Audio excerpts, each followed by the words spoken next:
Reflexão do dia, Daniel 1. Ao começar o livro de Daniel, nós chegamos a um livro muito interessante das Escrituras, porque ele reúne aspectos históricos, aspectos biográficos, ou seja, tratam da história de alguém mais especificamente, mas também trazem um elemento profético riquíssimo. Toda a segunda metade do livro de Daniel tem um conteúdo apocalíptico e tem uma mensagem profética. Só para a gente pensar um pouco nesse aspecto histórico, o livro de Daniel se situa exatamente quando ocorre a destruição de Jerusalém pelos babilônios em 587 a.C. Judá é tomada pelo rei de Babilônia e Nabucodonosor leva cativos alguns dentre o povo, seleciona alguns dentre o povo e Daniel vai entre eles. Temos a partir daí a história do jovem Daniel, de amigos seus como Sadraque, Mesaque e Abednego.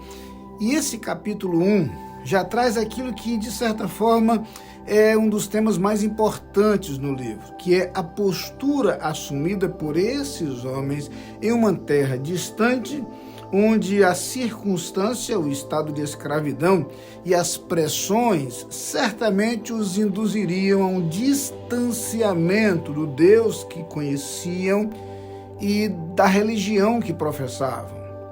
Curiosamente, apesar de toda a pressão, de toda a circunstância desfavorável, o que vamos encontrar já no primeiro capítulo é um jovem extremamente convencido de sua posição em relação a Deus, convicto de sua responsabilidade para com Deus e de seus deveres para com Ele. Isso vai voltar a aparecer ao longo do livro, ao longo da narrativa, mas um jovem que assume a decisão de ser leal ao seu Deus diante de quem quer que fosse e diante de qualquer circunstância ou pressão. O versículo 8 desse primeiro capítulo é emblemático. Nele, o autor diz que Daniel resolveu firmemente não se contaminar com as iguarias do rei, nem com o vinho que ele bebia, e pediu ao chefe dos eunucos que lhe concedesse não se contaminar.